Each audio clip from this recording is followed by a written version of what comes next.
The rain came down in sheets so thick that Meredith Bailey could barely see 3 feet in front of her face, and somewhere between the general store and the boarding house, she realized she had made a terrible mistake leaving Philadelphia to come to Vulture City, Arizona Territory, in the autumn of 1878. The mud sucked at her boots with each step, and her carpetbag felt like it weighed 100 pounds as the fabric grew heavier with water. Her dress clung to her legs, making each movement forward a battle against both the elements and propriety. She had never experienced rain like this, not in all her 22 years back east, where rain was a gentle patter against window panes while you sat inside with tea and a book. This was different. This was the desert showing her that when it decided to rain, it meant business. The sky had gone from clear blue to angry gray in less than an hour, and now the usually dry streets of Vulture City ran like rivers.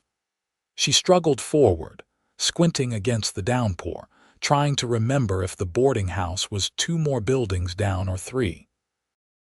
Everything looked different in the rain. The familiar storefronts transformed into menacing shapes. Then a shadow appeared before her, tall and solid, and a voice called out above the roar of the storm. "Madam, you cannot stay out here." Before she could respond, something settled over her head and shoulders. A hat, wide-brimmed and still warm from someone's head, and then a duster coat wrapped around her shoulders. She looked up through the rain streaming down her face and saw a man, now bareheaded and getting soaked, his dark hair plastered to his forehead. Even through the deluge, she could see the concern in his eyes, which were the color of strong coffee. "Come on," he said, not waiting for her agreement. He grabbed her carpetbag with one hand and put his other hand on her elbow, guiding her toward the nearest shelter. They half ran, half stumbled through the mud until they reached the overhang of the Vulture City Bank. The roof extended far enough to provide some protection, and suddenly the roar of the rain was slightly less deafening. Meredith stood there catching her breath, her hands instinctively going to the hat on her head. It was good quality, she could tell even soaked as it was, with a leather band decorated with small silver conchos. She looked at the man who had given it to her. He was tall, probably close to 30 years old, with broad shoulders and the weathered look of someone who spent his days under the Arizona sun. His shirt was soaked through now, revealing the outline of a strong frame beneath. "Thank you," she managed, her voice shaky. She started to remove the hat, but he held up a hand. "Keep it on. Rain is not done yet." His voice had a slight drawl to it, probably Texas, she thought. "Oliver Hayes," he said, offering his hand. "Meredith Bailey." She shook his hand, feeling the calluses that spoke of hard work. "I should not take your hat, Mr. Hayes. You will catch your death. I have been rained on before. You looked like you needed it more." He pushed the wet hair back from his forehead. "You are new to town. I would have remembered you. I arrived 3 days ago from Philadelphia." She pulled his coat tighter around herself. "I am beginning to think I made a mistake." Oliver studied her for a moment, his eyes thoughtful. 3 days and already in a storm like this. Desert has a sense of humor. He gestured to her carpetbag. "Where were you heading?" "The boarding house, Mrs. Carmichael's place. I thought I knew the way, but everything looks different in the rain." "You walked right past it. It is back that way, 2 buildings down." He picked up her bag again. "Come on, we will wait this out a bit first. Bank overhang is the best shelter on this street." They stood in silence for a moment, watching the rain create a curtain between them and the rest of the world. Meredith found herself acutely aware of him standing beside her, of the warmth his coat provided, of the way he had not hesitated to help a complete stranger. "This means something, does it not?" she heard herself say, her hand touching the brim of the hat. "A cowboy giving a lady his hat. I read that it means something out here." Oliver turned to look at her, surprise flickering across his face before something softer replaced it. "Who told you that?" "A dime novel, back home, about the West." She felt foolish now for mentioning it. "I suppose those are not very accurate. Some things they get right." His voice was quieter now. "Giving a lady your hat, taking care of her in a storm. Yeah, that can mean something if the cowboy wants it to." "And do you want it to mean something?" The words were out before she could stop them, bold in a way she had never been back in Philadelphia. Maybe it was the storm or the strangeness of everything about this new life, but she found she wanted to know. Oliver was quiet for a long moment, his eyes never leaving hers. "Madam, I just met you not 5 minutes ago, but I will say this. I would like the chance to find out if it could mean something, if you are willing." Meredith felt something flutter in her chest, something that had nothing to do with the cold rain. "I think I would like that too." The storm began to ease slightly, the sheets of rain becoming merely heavy instead of impossible. Oliver waited until there was a break in the downpour, then said, "Come on. Let me walk you back to your boarding house properly, and you can tell me what brings a Philadelphia lady to Vulture City." They walked together through the thinning rain, and Meredith found herself telling him about her father's death 6 months ago, about the debts she had not known existed, about losing the house she had grown up in, about answering an advertisement for a schoolteacher in Arizona Territory because she had nothing left to keep her in Philadelphia and everything to run from. "The school is supposed to start next week," she said as they reached the boarding house steps. "If enough children show up." The town council was not certain there would be enough interest. "There will be," Oliver said. "Families have been moving in steadily this past year. Mining operations are expanding and people bring their children. Town needs a school, needs a teacher." He set down her carpet bag. "I run a ranch about 5 miles out of town. Small operation, mostly horses. I come into town twice a week for supplies and to check on my sister. She runs the dress shop on Main Street." "I have been in there," Meredith said. "Miss Hayes. She helped me find fabric for a new skirt." "She was very kind." "That is Ophelia. She will be happy to know I met you properly." He smiled, and it transformed his face, made him look younger. Or at least as properly as meeting someone in a rainstorm can be. Meredith realized she was still wearing his hat and coat. She started to remove them, but Oliver stopped her. "Keep them for now. I will come by tomorrow to collect them if that is all right with you. Give us a reason to talk again." "You do not need a reason," Meredith said softly. "You can just come by if you want to. Then I will. Tomorrow afternoon after I finish my business in town." He tipped an imaginary hat, smiled at the gesture without his actual hat, and then walked back out into the rain, which was now more of a drizzle.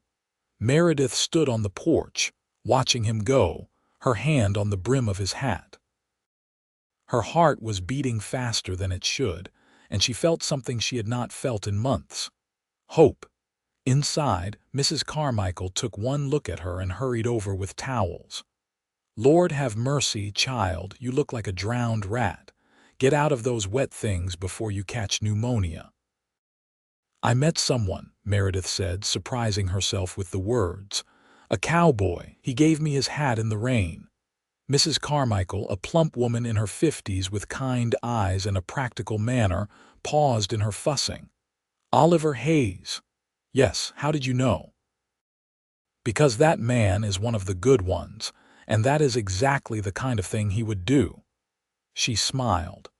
"And because he has been asking about the new school teacher since you arrived. Wanted to know if you were spoken for." Meredith felt warmth spread through her that had nothing to do with the towels. "He asked about me." "Sure did. His sister Ophelia mentioned you were looking for someone to help you get settled, and Oliver said he would be happy to help, then turned red as a beet when Ophelia teased him about it." Mrs. Carmichael hung up the wet coat. That is a good man's coat and hat. You take care of them. He is coming by tomorrow to collect them." "Is he now?" Mrs. Carmichael's smile widened. "Well, we will make sure you look presentable for that visit, and maybe I will bake some of my apple cake. Oliver has always been partial to my apple cake." That night, Meredith lay in her narrow bed in the boarding house, listening to the rain that had started up again, lighter now but steady. She thought about Oliver Hayes, about his coffee-colored eyes and the way he had not hesitated to help her. She thought about his words, "If the cowboy wants it to mean something." She touched the hat where it hung on the bedpost and fell asleep with a smile on her face. True to his word, Oliver appeared the next afternoon. Meredith had spent far too long choosing which dress to wear, finally settling on her blue one with the white collar that Mrs. Carmichael said brought out her eyes. She had fought with her chestnut hair, trying to tame it into something resembling order after the rain had turned it into a mass of waves. When Mrs. Carmichael called up the stairs that she had a visitor, Meredith made herself walk down slowly instead of running like she wanted to. Oliver stood in the parlor, his hat in his hands, freshly shaven and wearing a clean shirt. He smiled when he saw her, and she felt that flutter in her chest again. "Miss Bailey, you look well, much better than yesterday. Thank you for the loan of your hat and coat. They saved me from a truly miserable walk." She had them draped over her arm, both cleaned and dried as best she could manage. "I am glad they helped." He took them from her but made no move to leave. "I was wondering, if you are not too busy, if maybe you would like to take a walk with me. Show you some more of the town, the parts you have not seen yet." "I would like that very much." They walked through Vulture City together, and Meredith saw it differently than she had in her first few days. Oliver showed her the new church being built at the edge of town, the doctor's office where a competent physician from California had just set up practice, the livery stable run by an old cowboy named Pete who had more stories than years.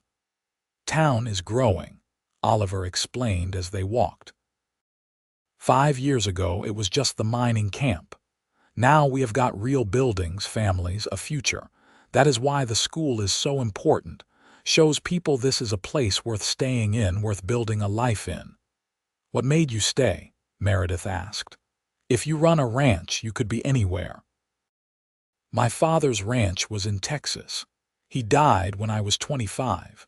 My stepmother made it clear that the ranch would go to her own sons when they were old enough. I was never going to be more than hired help there." He looked out at the desert landscape surrounding the town.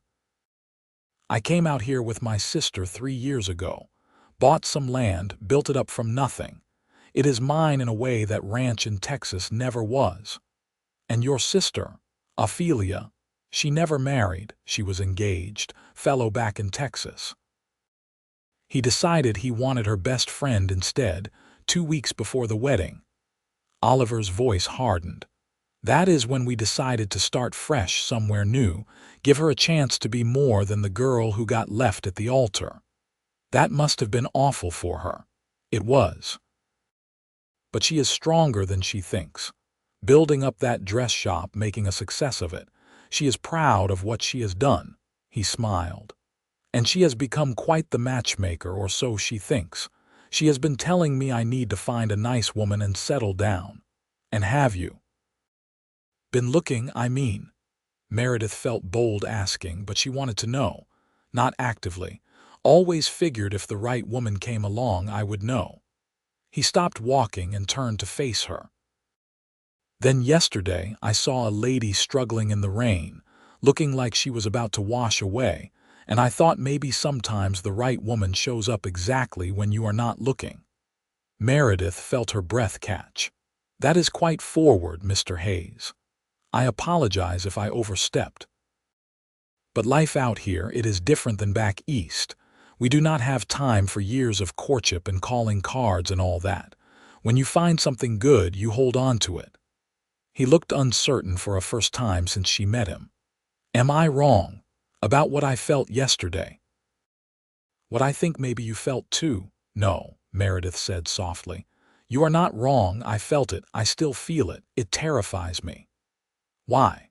"Because I came out here to run away from loss, from losing everything I knew, and if I let myself care about you, there is something to lose again." Oliver reached out slowly, giving her time to pull away if she wanted. When she did not, he took her hand. "There is always something to lose, Meredith. That is the risk of living, but there is also everything to gain. And I think maybe we could gain something pretty special if we are brave enough to try." She looked at his hand holding hers, strong and warm and certain. Then she looked up at his face, at the honesty she saw there. "I would like to try, if we can take it slowly, get to know each other properly." "Slowly works for me." "Well, Western slowly. Which means I am going to want to see you as often as I can, and people will probably start talking about us within a week." He grinned. "But we will know what we are to each other, and that is what matters." They walked back to the boarding house, still holding hands, and Meredith felt like maybe she had not made a mistake coming to Arizona territory after all. Maybe she had made the best decision of her life. Over the next 2 weeks, Oliver became a fixture in Meredith's life. He came to town more often than twice a week now, always with some excuse. He needed supplies. He had to check on his sister. He had business with the banker. But everyone knew he was really there to see the new schoolteacher. And the town watched their courtship with the interest small towns always had in such things. Ophelia Hayes welcomed Meredith with open arms, delighted that her brother had finally found someone. She was a petite woman, just 24 years old, with the same dark hair as her brother and warm brown eyes that sparkled with mischief. "I have been praying for someone to come along who would make Oliver smile like he used to," Ophelia said one afternoon while Meredith visited the dress shop. "Before Texas, before all that business with our father and stepmother, he was different, lighter. You are bringing that back. He makes me feel like maybe I can start over, really start over, not just run away." Meredith ran her hand over a bolt of green fabric. "I was so lost when I came here. And now I feel like maybe I am getting found." The school opened the following Monday, and Meredith found herself standing in front of 16 children ranging from age 6 to 14. The schoolhouse was small but sturdy, with a wood stove in one corner and windows that let in the bright Arizona sunlight. She had spent the previous days preparing lessons, organizing the few books the town had managed to collect, and trying not to be terrified. Oliver had helped her set up the schoolroom, carrying desks and building shelves for the books.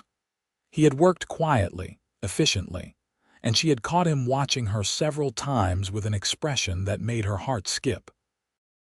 The children were curious about their new teacher, this woman from Philadelphia with her proper accent and her Eastern ways. But Meredith had learned that children were children everywhere, and by the end of that first day, she had won them over with a combination of firmness and kindness that she had not known she possessed. Oliver was waiting outside when school let out, leaning against the hitching post like he had all the time in the world.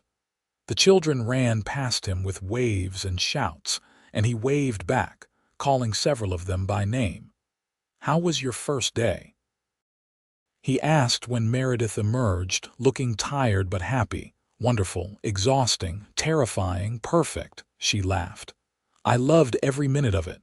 You are going to be good at this, I can tell." He fell into step beside her as they walked. "I was thinking, if you are not too tired. My ranch is only about an hour's ride from here. I would like to show it to you, show you what I have built.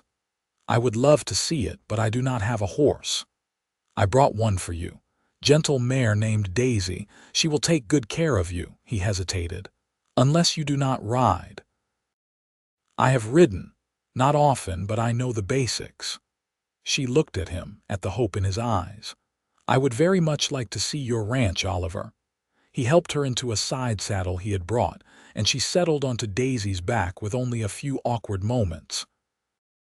Then they rode out of town together, into the desert landscape that was slowly becoming familiar to her. The ranch appeared like an oasis in the desert. The house was modest, built of adobe with a wooden porch that wrapped around two sides. There was a barn, a corral with several horses, and a few outbuildings that spoke of a working operation. It was not grand, but it was well maintained and clearly built with care. "This is all yours?" Meredith asked as they dismounted. "Every acre." "Bought the land with money I had saved working my father's ranch. Built most of the buildings myself, with help from some other ranchers around here." He helped her down from the horse, his hands lingering on her waist for a moment longer than necessary. "It is not much, but it is mine." "It is beautiful, Oliver. You should be proud." He showed her around, introducing her to his two ranch hands, men who lived in the bunkhouse and helped with the daily operations. He showed her the horses, explaining his breeding program, how he was developing a line known for being sturdy and reliable in desert conditions. His passion for his work was evident in every word, and Meredith found herself falling a little more in love with him as she listened. Inside the house was sparsely furnished but clean and orderly. There was a main room with a fireplace, a kitchen with a good stove, 2 bedrooms, and a small room he used as an office. It was a bachelor's home, functional rather than pretty, but Meredith could see the potential in it. "I keep thinking I should fix it up more," Oliver said, looking around as if seeing it through her eyes. "Make it more like a real home, but I never seemed to have a reason before." And now he turned to look at her, his expression serious. "Now I am thinking about what it would look like with curtains on the windows, with a woman's touch in the kitchen, with someone to come home to at the end of the day." He stepped closer to her. "I am thinking about a future I did not let myself think about before." Meredith's heart was pounding. They had only known each other for 3 weeks, but it felt longer. It felt like she had known him forever, like she had been waiting for him without knowing it. "Oliver, I need to tell you something. About why I really left Philadelphia." She had not told him everything, not the worst of it. "My father's debts. They were not just financial. He owed money to some dangerous men who came looking for payment after he died. They threatened me, said I could work off the debt in ways that I—" She could not finish the sentence. Oliver's face darkened with anger, but his voice was gentle when he spoke. "You do not have to say more, I understand. Is that why you came so far? To make sure they could not find you?" "Yes, I was so scared. I used everything I had left to buy the train ticket and get out here before they could stop me." She wrapped her arms around herself. "I have been looking over my shoulder since I arrived, terrified that somehow they would track me down. They will not find you here. And if they do, they will have to go through me first." Oliver took her hands in his. "You are safe, Meredith. I will make sure of it. I promise you that." She believed him. Standing there in his house, with the desert wind blowing through the open windows, she believed that she was finally, truly safe. "I want to court you properly," Oliver said. "I want to do this right. Take you to dinner, to dances, let the whole town see that you are special to me. And when enough time has passed that it is proper, I want to ask you to marry me, if you will have me." "That is quite a declaration, Mr. Hayes. I told you life is different out here. When you know something is right, you do not waste time," he smiled. "But I will be patient. I will court you for as long as you need. Just know that my intentions are serious." "My intentions are serious too," Meredith said softly. "I think I started falling in love with you the moment you put your hat on my head in the rain." Oliver pulled her close then, slowly enough that she could have stopped him if she wanted. But she did not want to stop him. She wanted to feel his arms around her, wanted to rest her head against his chest and hear the steady beat of his heart. They stood there in his house, holding each other as the afternoon sun streamed through the windows, and Meredith felt something she had not felt since her father died. She felt like she was home. The courtship that followed was the talk of Vulture City. Oliver came to town every day now, time to arrive when school let out. He would walk Meredith back to the boarding house, carrying her books and listening to her talk about her students. On Saturdays, they would take rides into the desert, always properly chaperoned by Ophelia or Mrs. Carmichael, exploring the strange and beautiful landscape. Oliver taught her about the desert, pointing out plants and animals, teaching her to see the beauty in what at first seemed like harsh emptiness. He showed her where prickly pear cactus grew and how to harvest the fruit. He taught her the difference between the calls of various birds. He showed her ancient petroglyphs on rock faces, left by people who had lived in this land long before any white settlers arrived. "Sometimes I wonder if we have any right to be here," Oliver said one day as they looked at the ancient drawings. "These people knew how to live with the land, not just take from it. My father used to say that land does not belong to anyone, not really. We are just borrowing it for our time here." Meredith touched the rock face gently. "I think maybe if we respect it, if we try to take care of it, then maybe it is all right." They talked about everything during those rides, about their childhoods, so different but both marked by loss, about their dreams for the future, about books and music and all the small things that make up a life. Meredith learned that Oliver had taught himself to read from newspapers left behind by travelers, that his mother had died when he was young, that he played harmonica, but only when he was alone because he was self-conscious about it. Oliver learned that Meredith had wanted to be a teacher since she was a little girl, that her mother had died giving birth to a stillborn brother when Meredith was 10, that she could speak French and play piano, and had once dreamed of traveling to Paris. "Maybe someday we could go," Oliver said. "To Paris. See all those places you dreamed about. That would cost a fortune. I am good at saving money, and if my horse breeding program works out like I think it will, maybe in a few years we could afford a trip." He smiled at her. "I would like to give you everything you dreamed about, Meredith." "You already are," she said. "This, right here, it is more than I dreamed about." As October turned to November, their relationship deepened. Oliver kissed her for the first time on a hillside overlooking his ranch, with Ophelia sitting a discreet distance away pretending not to watch. It was a gentle kiss, sweet and full of promise, and when it ended, Meredith felt tears on her cheeks. "Did I do something wrong?" Oliver asked, concerned.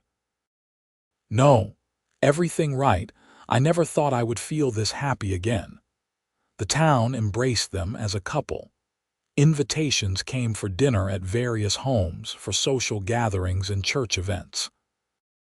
Meredith met the families of her students, was welcomed into the community in a way she had never expected. People saw her not as the desperate woman who had fled Philadelphia, but as their school teacher, as Oliver Hayes's girl, as someone who belonged. Mrs. Carmichael became a surrogate mother to her, advising her on everything from how to dress for the cooler desert evenings to how to navigate the complicated social structures of a small town. Ophelia became the sister she had never had, teaching her how to shoot a pistol and how to ride astride instead of side-saddle, scandalous skills that Eastern ladies were not supposed to have, but that Western women needed. In early December, Oliver took her to the ranch for dinner, with Ophelia as chaperone. He had hired a woman from town to cook, and the house had been cleaned until it shone. There were wildflowers on the table, carefully preserved from the autumn blooms, and candles providing soft light. After dinner, while Ophelia helped the cook clean up in the kitchen, Oliver led Meredith out onto the porch. The desert night was cool and clear, the stars so bright they seemed close enough to touch. "I have something to ask you," Oliver said. His voice was nervous, and Meredith realized her heart was pounding. "All right. We have known each other for 3 months. I know by Eastern standards that is not long enough, but out here it is plenty of time to know your own heart." He took both her hands in his. "Meredith, I love you. I have loved you since the day I gave you my hat in the rain and you asked if it meant something. I want it to mean everything. I want you to be my wife." Meredith felt tears spring to her eyes, but they were happy tears. "Yes, Oliver, yes. I love you too, and yes, I will marry you." He pulled a ring from his pocket, simple gold with a small ruby stone. "It was my mother's, the only thing I have left of her. Ophelia said I should give it to the woman I wanted to spend my life with." Meredith held out her hand, trembling, and he slipped the ring onto her finger. It fit perfectly, as if it had been waiting for her all along. Then he kissed her, and this kiss was different from the first one.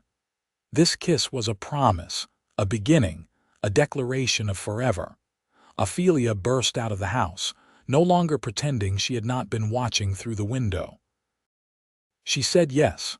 "Oh, Oliver, I am so happy for you." She hugged them both, laughing and crying at the same time. "We have to plan a wedding. When? It should be soon, before the winter gets too cold." "Christmas," Meredith said suddenly. "I want to marry you at Christmas, Oliver." "Then Christmas it will be." He held her close, and Meredith thought about how much her life had changed since that rainy afternoon. She had come to Arizona territory running from danger and loss. She had found safety, yes, but so much more than that. She had found love and purpose, and a future brighter than any she had imagined. The next few weeks passed in a flurry of preparation. Ophelia threw herself into planning the wedding with enthusiasm that bordered on obsession. Mrs. Carmichael took charge of the food, enlisting half the town's women to help prepare the feast.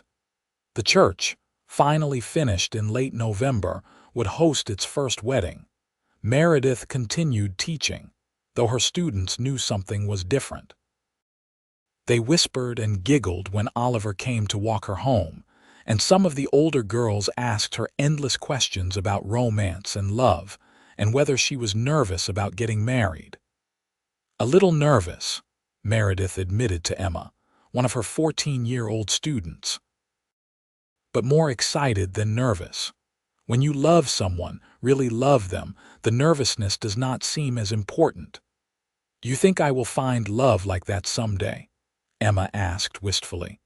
She was a pretty girl, daughter of one of the miners, who had dreams of more than Vulture City could offer. "I think if you are open to it, love will find you. Maybe not where you expect it, maybe not when you are looking for it, but it will find you." Meredith smiled. "I certainly was not looking for it when I came here." Oliver spent his time making improvements to the ranch house. He ordered curtains from a catalog, installed new shelves in the kitchen, repaired and painted every surface that needed it. His ranch hands teased him about being domesticated, but there was affection in their teasing. They liked Meredith, appreciated that she treated them with respect and kindness, and they were happy their boss had found someone. One evening, about 2 weeks before the wedding, trouble arrived in Vulture City. Meredith was at the boarding house, working on lessons for the next day, when Mrs. Carmichael came upstairs, her face pale. "There are 2 men downstairs asking about you. They say they are from Philadelphia, looking for someone who matches your description." Mrs. Carmichael's voice was low. "I told them I would check if you were here, but I wanted to warn you first." Meredith felt ice run through her veins. "They found me. You do not have to see them. We can tell them you are not here, that they have the wrong person. They will not believe that, and if I run, they will know it is me." Meredith stood up, trying to control her shaking hands. "I need to get word to Oliver. I will send my boy to fetch him, but what will you do in the meantime? Face them. I cannot run any more. Meredith smoothed down her skirt, lifted her chin. Send them up. Let me talk to them. The two men who entered her room a few minutes later were exactly what she expected. Hard faces, expensive suits that looked out of place in Vulture City, eyes that calculated what she was worth. The older one, with gray at his temples and a scar across his cheek, smiled at her, but there was no warmth in it. Miss Bailey, or should we say Miss Rebecca Bailey, we have been looking for you for quite some time. My name is Meredith, and whatever debt you think I owe, you are wrong. I am not responsible for my father's mistakes. That is not how Mr. Donahue sees it. Your father owed him $20,000. That debt does not die just because your father did. The man stepped closer. We are here to collect. I do not have $20,000. I barely had enough money to get out here. We are aware of that, which is why Mr. Donahue has generously agreed to accept alternative payment. You come back to Philadelphia with us, work in one of his establishments until the debt is paid off. You mean work in one of his brothels? Meredith forced herself to stay calm. I will not do that. You do not have a choice, Miss Bailey. The younger man moved to block the door. We came all this way to collect. We are not leaving without you. Yes, you are. The voice came from the doorway. Oliver stood there, and with him were two other men. One was the sheriff, a weathered man in his 50s named Tom Carson. The other was Dr. William Wright, who served as the town's mayor in addition to being their physician. Gentlemen, I believe you are threatening this lady, Sheriff Carson said mildly. That is against the law in Arizona territory. We are not threatening anyone. We are collecting a debt. She is not responsible for her father's debts, and you have no legal standing to collect anything from her. The sheriff rested his hand on the gun at his hip. So I am going to suggest you leave town. Tonight. This is not your business, Sheriff. Everything that happens in my town is my business. Carson's voice was no longer mild. You have 5 minutes to get on your horses and start riding. If you are still here after that, I will arrest you for harassment and threatening behavior. The older man looked at Oliver. This your woman, Cowboy. She is my fiancée. And if you ever come near her again, legal trouble will be the least of your worries. Oliver's voice was quiet, but steel ran through it. You tell Mr. Donahue that Meredith Bailey is under my protection now. If he has a problem with that, he can take it up with me. The two men looked at each other, clearly calculating their options. Finally, the older one nodded. This is not over. Yeah, it is, Oliver said. It is over. Now get out. After they left, Meredith collapsed into a chair, shaking. Oliver was at her side immediately, pulling her into his arms. They found me. I should have known they would. And now they know you are not alone. They know you have people protecting you. Oliver held her tight. They will not be back, Meredith. Men like that, they are bullies. They go after people who cannot fight back, but you have a whole town behind you now. Sheriff Carson nodded. He is right, Miss Bailey. I will send telegrams to the neighboring towns. Let them know to watch for these men. And I will contact the authorities in Philadelphia, make sure they know about Mr. Donahue's illegal collection practices. The law may move slowly, but it does move. Thank you, Meredith managed. All of you. I was so frightened. You did not show it, Dr. Wright said. You stood up to them like you were made of iron. The town chose well when they hired you as their teacher, Miss Bailey. After the men left, Oliver stayed with Meredith, holding her until she stopped shaking. Mrs. Carmichael brought tea and sat with them, a comforting presence in the lamplight. I hate that they found me, Meredith said. I hate that I brought trouble here. You did not bring trouble. Those men brought trouble, and we sent it packing. Oliver tilted her face up to look at him. Nothing is going to stop us from getting married, Meredith. Nothing is going to take you away from me. "Do you understand?" She nodded, feeling the truth of his words settle into her bones. She was not alone anymore. She had Oliver, had friends, had a community that had claimed her as their own. The men from Philadelphia were a threat from her past, but her future was here, solid and real and full of love. The day before the wedding, a telegram arrived from Philadelphia. Sheriff Carson brought it to Meredith personally, a smile on his weathered face. "Thought you would want to see this. Mr. Donahue has been arrested, along with several of his associates. Seems he had more than just illegal lending to answer for. The men he sent after you gave statements to save their own skins. You are free and clear, Miss Bailey. The debt is null and void." Meredith read the telegram 3 times, hardly daring to believe it. Then she started to cry, great heaving sobs of relief. Oliver was there, of course he was there, pulling her into his arms and letting her cry herself out. "It is really over," she said when she could speak again. "I am really free." "You were always free," Oliver said, "but now it is official. Now you can marry me tomorrow without any shadows hanging over us." The wedding day dawned clear and cold, perfect December weather in the Arizona desert.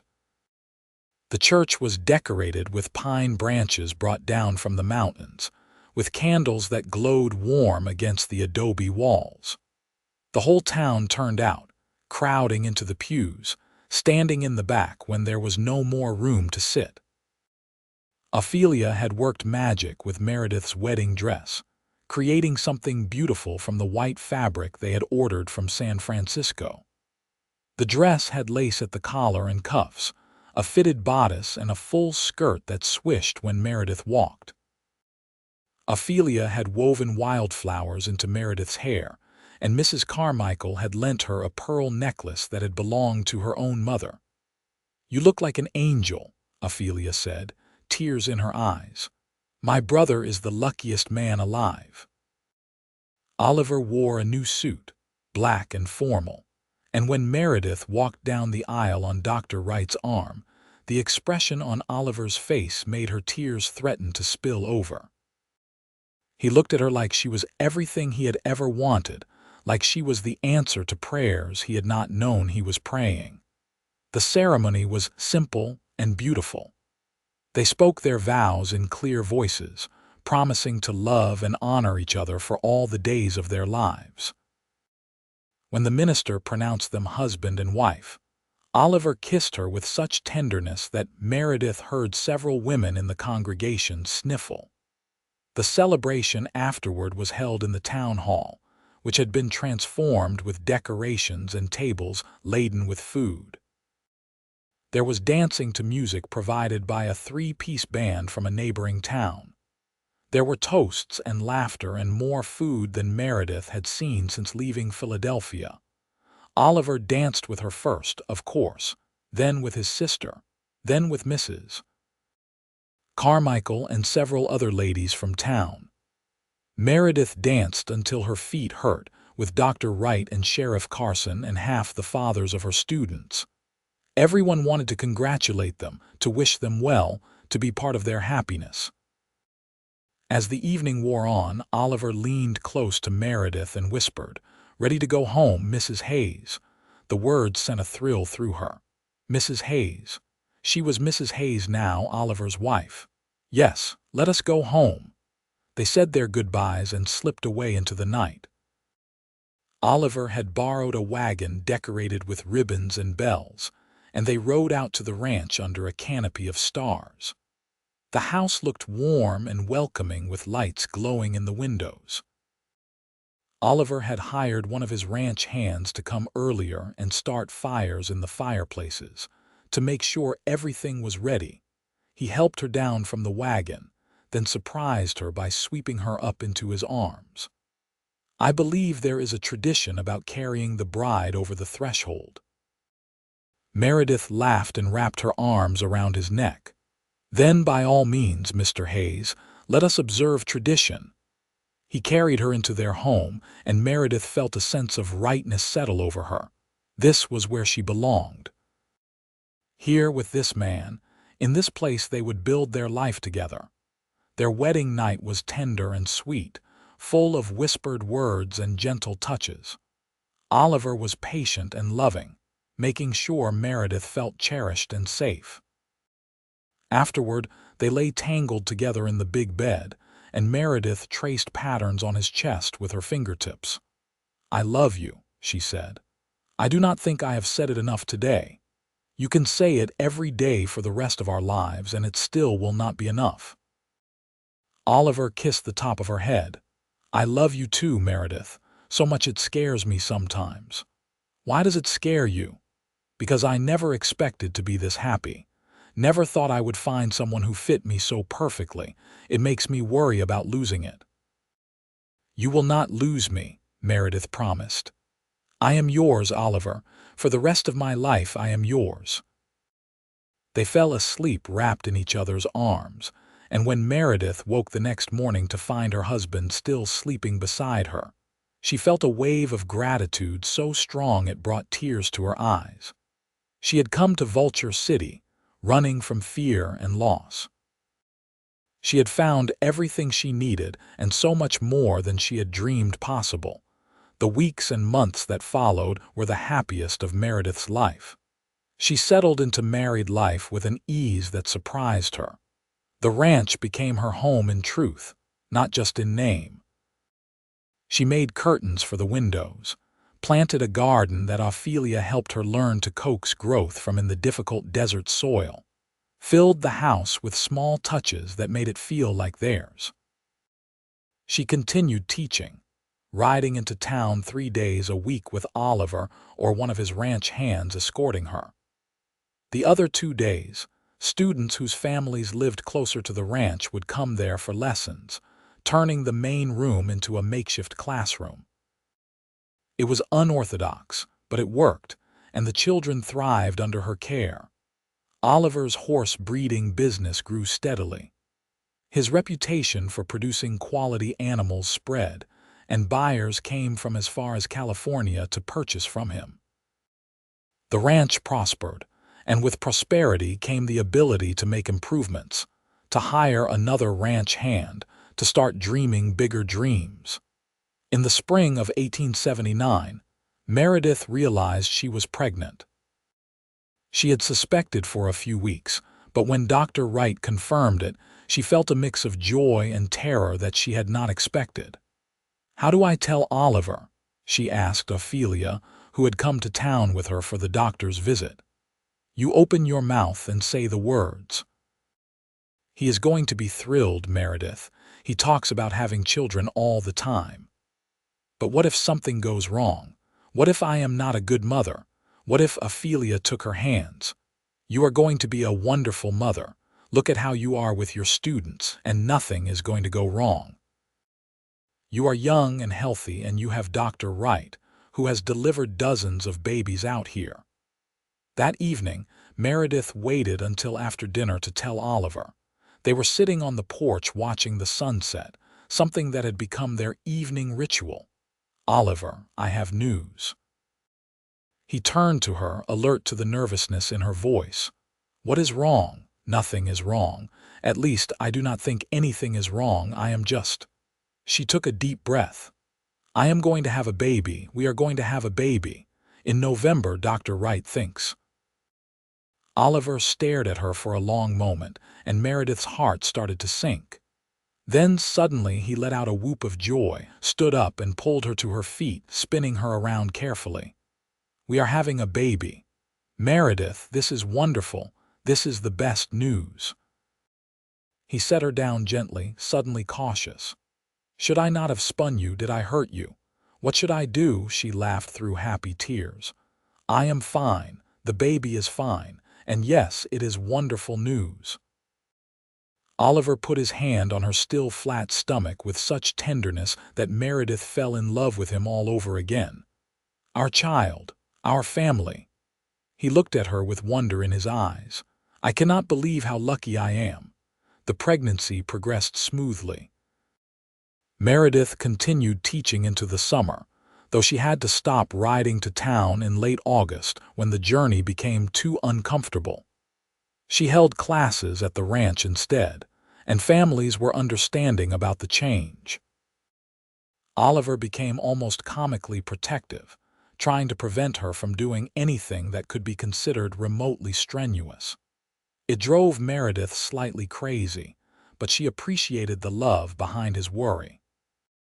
Ophelia visited often, bringing news from town and helping with preparations for the baby. Together, they sewed tiny gowns and blankets, preparing the spare bedroom to become a nursery. In early November, on a cool evening when the desert was painted gold with sunset, Meredith's labor began. Oliver rode for Dr. Wright while one of the ranch hands fetched Ophelia and Mrs. Carmichael. By the time everyone arrived, Meredith's contractions were coming steadily. The labor lasted through the night and into the next morning. Oliver stayed by her side the whole time, letting her grip his hand hard enough to bruise, murmuring encouragement when she was sure she could not go on. "You can do this," he told her. "You are the strongest person I know. You can do anything." Finally, as the sun reached its peak in the sky, their son was born. Dr. Wright placed the squalling, red-faced baby in Meredith's arms, and she looked down at him with awe. "He is perfect," she breathed. "Oliver, look at him. He is perfect."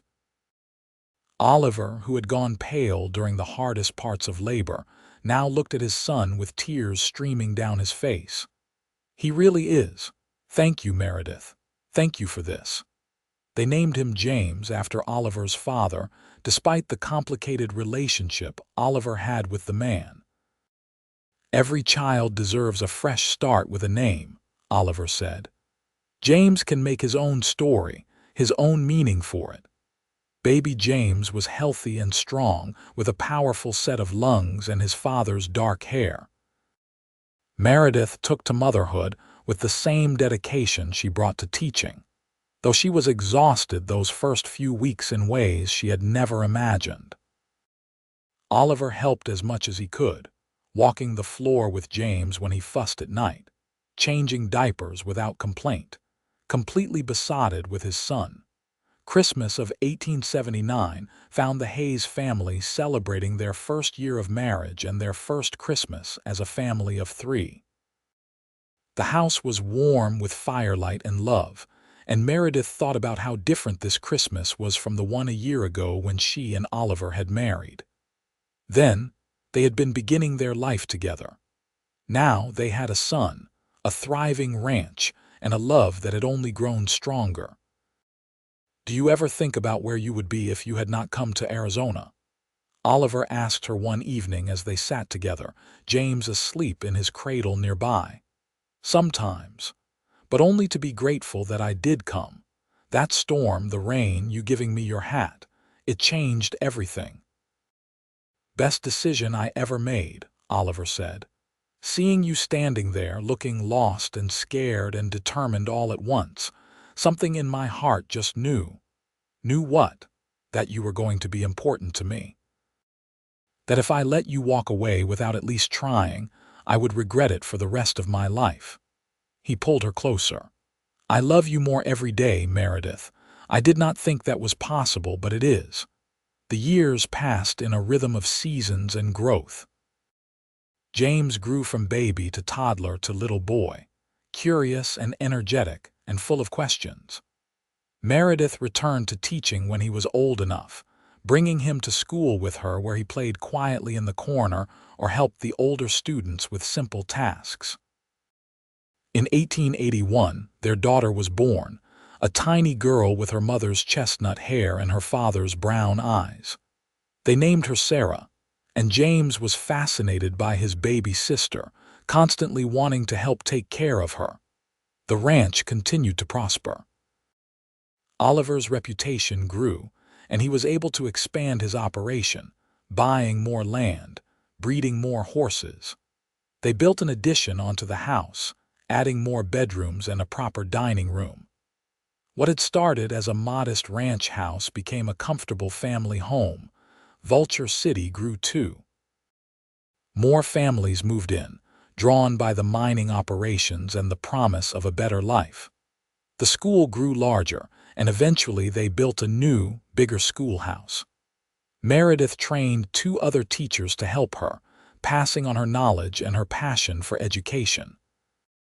Ophelia married in 1882, a nice man named Thomas Grant who ran the feed store. Oliver walked his sister down the aisle, and Meredith saw tears in his eyes as he gave her away. Thomas was everything Ophelia's first fiancé had not been: steady, kind, genuinely in love with her. They built a house next to the dress shop, and Ophelia continued to run her business with Thomas's full support. The years were not without challenges. There were droughts that tested the ranch's water supply, years when money was tight, childhood illnesses that kept Meredith up at night with worry. But through everything, she and Oliver faced it together, their love providing an anchor when times were hard. In 1885, they added another member to their family, another son they named Robert. James was 6 and Sarah was 4, and both were excited to have another baby in the house. Robert was a calm baby, so different from his energetic older siblings, and Meredith joked that he was their reward for surviving the first 2 one evening. When Robert was a few months old, Meredith and Oliver sat on their porch watching their older children play in the yard. Sarah was chasing James in some game they had invented, their laughter carrying on the desert wind. "You remember your first day in Vulture City?" Oliver asked. "That storm. I remember thinking I had made a terrible mistake coming here. Everything was so different from Philadelphia, so harsh and strange." Meredith smiled. "And then you gave me your hat and everything changed. You asked me if it meant something, and you said it could if I wanted it to." She looked at him, at the man she had loved for 7 years now, the father of her children, her partner in all things. "I wanted it to mean everything, Oliver, and it does. I never imagined this life when I left Texas," Oliver said. "I thought I would build a ranch, make a living, maybe die alone and be buried somewhere in the desert. I never dreamed I would have you, have our children, have all this. Are you happy? Happier than I have any right to be." He pulled her close. "You made me believe in second chances, Meredith. In fresh starts. You made me believe that good things could happen to me." As the years continued to pass, their children grew. James showed an aptitude for working with horses that delighted Oliver, often spending his days helping his father with the breeding program. Sarah had her mother's love of learning and books, though she also had a wild streak that kept Meredith on her toes. Robert was the peacemaker, the steady one, content to sit and watch the world with thoughtful eyes. In 1890, Meredith was surprised to find herself pregnant again at 34. Their youngest, a daughter they named Elizabeth, was born that December, 12 years after their marriage. She was a tiny, delicate baby, so different from her robust siblings, and both Meredith and Oliver worried over her constantly in those early months. But Elizabeth proved tougher than she looked, growing into a sweet-natured child who wrapped her father around her little finger completely. James was 15 now, Sarah 12, and Robert 10, and all of them doted on their baby sister. The ranch had become one of the most successful in the territory by then. Oliver's horses were sought after throughout the Southwest, and the Hayes name was respected. They had a dozen ranch hands now, a proper bunkhouse, and a barn that was the envy of other ranchers. Meredith had retired from daily teaching when Elizabeth was born, though she still tutored students privately and served on the school board. The school system she had helped build was now one of the best in the territory, with 3 full-time teachers and a building that could accommodate 50 students. One afternoon in the spring of 1893, Meredith stood in her kitchen preparing dinner, watching through the window as Oliver taught James some new technique for training horses. At 18, James was nearly as tall as his father now, and it struck her how quickly time had passed. Sarah was at the table doing homework, her long hair falling forward to hide her face. Robert was outside helping with chores, and Elizabeth napped in her room. "Mama," Sarah said, looking up from her book, "did you ever regret coming to Arizona, leaving Philadelphia and everything you knew?" Meredith thought about that for a moment.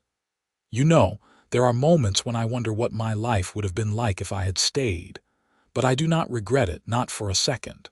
Coming here, meeting your father, having all of you, it is the best thing I ever did." "Tell me the story again," Sarah said.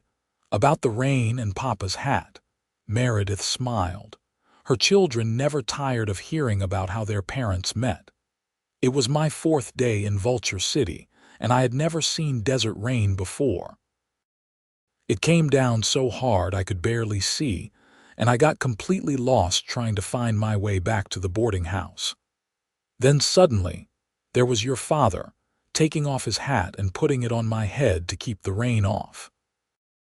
"And you asked him if it meant something," Sarah prompted, even though she knew the story by heart. "I did, because I had read in some silly novel that when a cowboy gives a lady his hat, it means something special. And your father said it could mean something if we wanted it to." Meredith looked out the window at Oliver again. "We wanted it to mean everything, and it did."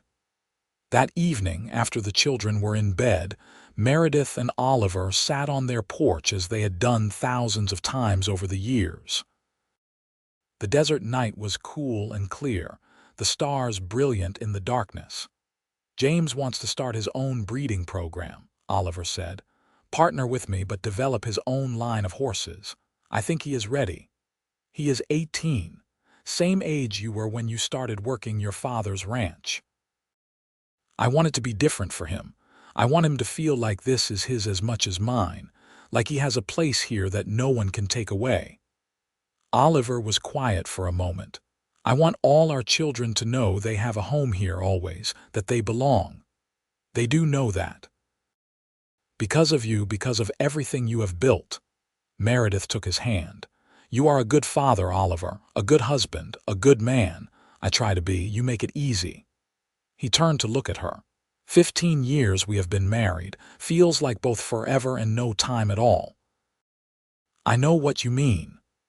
Meredith thought about everything they had been through together, all the joys and challenges and ordinary moments that made up a life. "I would do it all again. Every single moment I would choose you again." The years continued their steady march. James did start his own breeding program and proved to have an even better eye for horses than his father. Sarah went away to a women's college in California in 1894, coming home with dreams of becoming a teacher like her mother. Robert showed an interest in the business side of ranching, keeping meticulous books and negotiating deals with buyers. Elizabeth grew from toddler to little girl, bright and curious about everything. In 1898, 20 years after that rainy afternoon when they first met, Meredith and Oliver renewed their wedding vows in the same church where they had married. Their children stood with them, all 4 of them part of the ceremony. Half the town came, many of them the same people who had been at their original wedding. 20 years, the minister said in his remarks. 20 years of partnership, of love, of building a life together. Oliver and Meredith Hayes are an example to us all of what marriage should be. At the celebration afterward, Ophelia gave a speech that had everyone laughing and crying. I knew from the moment Oliver came home soaking wet, with this smile on his face I had not seen in years, that something important had happened. He said he had met a woman in the rain, that he had given her his hat. And I said, brother, you better marry that woman because you are never going to feel this way about anyone else. She raised her glass. To Oliver and Meredith, may they have another 20 years and more. As they danced together, Meredith rested her head on Oliver's shoulder and thought about how far they had come. From strangers meeting in a storm to partners in all things, parents, pillars of their community. From a desperate woman running from danger and a lonely cowboy building a ranch to a couple who had created something beautiful together. "What are you thinking about?"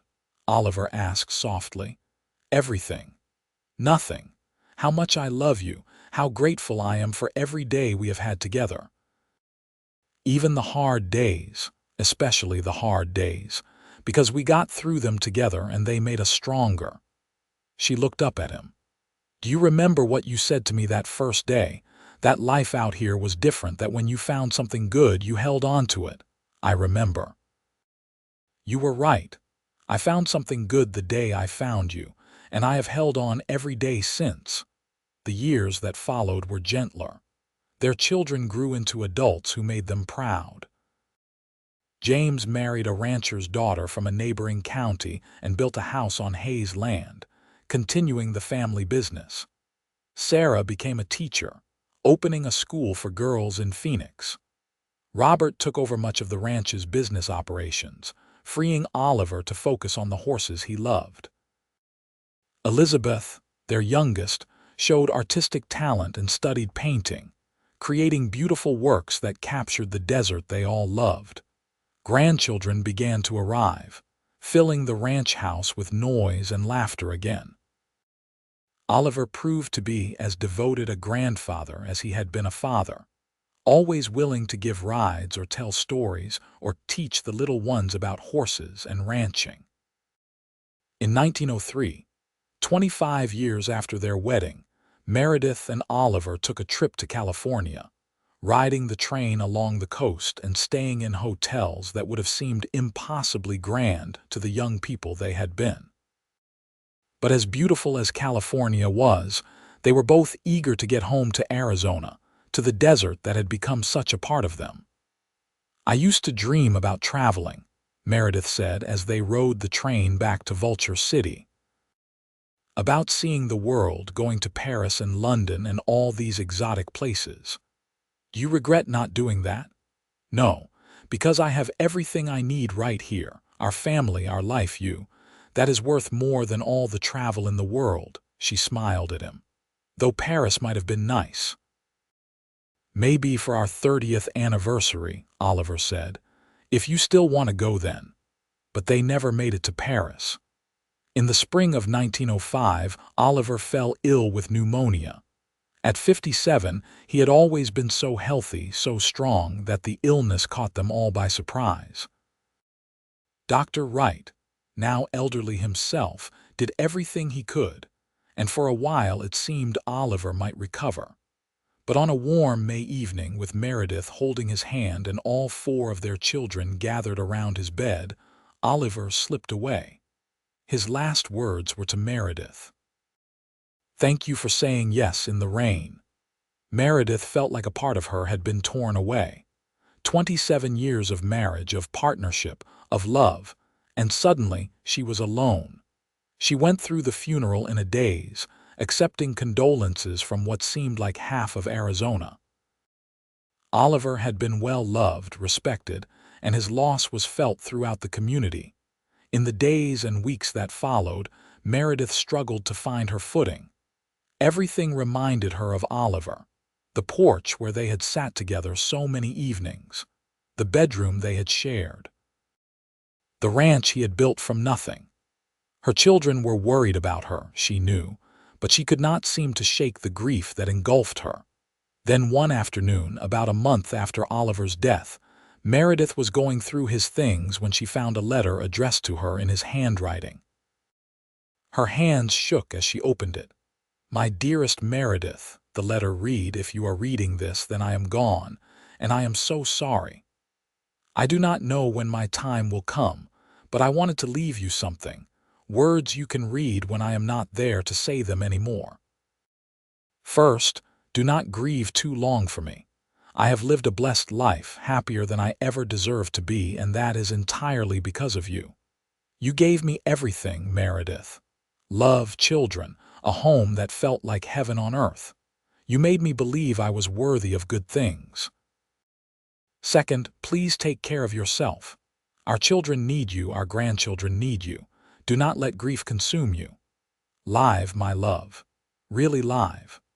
Laugh and love and find joy in all the small things we used to enjoy together. Third, know that every moment with you was a gift. From that first day in the rain when I gave you my hat and you asked if it meant something, to our last day together whenever that may be. It meant everything, Meredith. You meant everything. I love you. I will always love you. And if there is anything beyond this life, I will be waiting for you, ready to spend eternity the way we spent our years together. Thank you for being my wife, my partner, my love. Thank you for saying yes. Yours forever, Oliver. Meredith read the letter 3 times, tears streaming down her face. But they were different tears now, not just grief, but also gratitude. Oliver had given her one last gift, permission to live, to find joy again even in his absence. She did not get over losing him, but she learned to live with the loss. She threw herself into her grandchildren, teaching them and loving them and telling them endless stories about their grandfather.